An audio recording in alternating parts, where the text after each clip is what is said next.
welcome to footballgameplan.com, where football makes sense. I'm Emery Hunt, the czar of the playbook, bring you an NFL Week 5 preview between the Jacksonville Jaguars and the Pittsburgh Steelers. Now let's look at Jacksonville in this game, traveling up to Pittsburgh. You look at what the Jags can do well. I think there's some success to be had in the running game for Jacksonville against the Pittsburgh Steelers. I like what Jones-Drew can do out of the backfield. He's a tough runner. He can run it inside. He has the speed to take it the distance, and he also breaks tackles. And I look what they can do up front. The offensive line, quiet as kept, is having a successful season, especially the guards. I love the way the guards are playing in Jacksonville. They're opening up holes for the running game, so they can have some success running the football against the Pittsburgh Steelers if they stay committed. They have to find a way to get it done. And speaking of finding ways to get it done, they have to find ways to make sure their first-round pick, Blaine Gabbert, have some success in the passing game. They have to get him involved early. Dump passes. They did a great job against Cincinnati to get him in the groove early, but things happened later on to where it got out of hand. I want to see Gabbert take more shots deep down the field,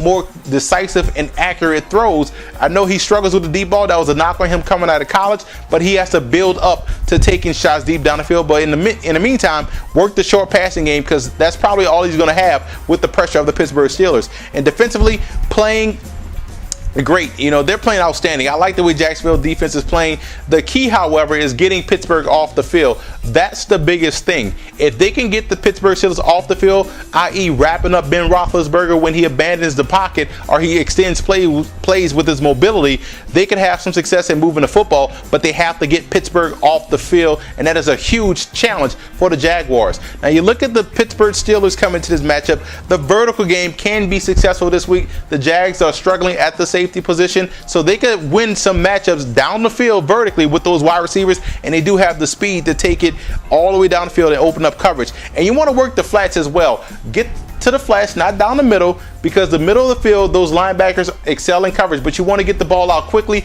and take advantage of those one-on-one matchups to where a wide receiver can make a guy miss. And when I say work the flats, I'm talking about Hines Ward. You see what happens when they get him the football? He opens up that offense. Continue to work the flats against the Jaguars. Now, defensively, the key matchup is Dick LeBeau, the defensive coordinator, versus Blaine Gabbert, the quarterback.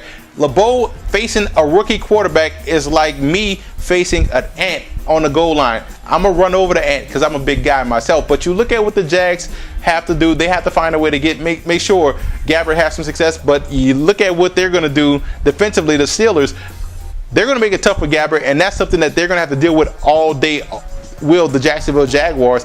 And you look at Jones-Drew. They have to make sure Jones-Drew does a great job of being the invisible man. Take him out of the game plan, put it all on the shoulders of Gabbert, and the Steelers can have some success and come with a lot of different exotic blitzes to confuse the young quarterback. Now let's look at some X factors in this ball game. The biggest X factor for the Jacksonville Jaguars has to be their offensive coordinator, Dirk Koetter. This guy has to come in and have an amazing game plan. The Steelers do a lot of exotic blitzes, especially when you have a rookie quarterback back there or an inexperienced guy. Koetter has to come in and get creative in the passing game to help create some success for that offense. And defensively, the X factor for the Steelers has to be, just for the Pittsburgh Steelers, not defensively, Hines Ward. Get him the football, offense opens up, you score a bunch of points. It's that simple. He is a future Hall of Fame in my book, and I'm going with the Pittsburgh Steelers right now. I don't trust Jacksonville's passing game enough to be a threat against Pittsburgh, although I like their defense and I like their running game, but they have to be able to throw the football in this league, and I don't think they can do so with some consistency. For more NFL previews, visit footballgameplan.com/NFL or visit our YouTube channel at youtube.com/footballgameplan.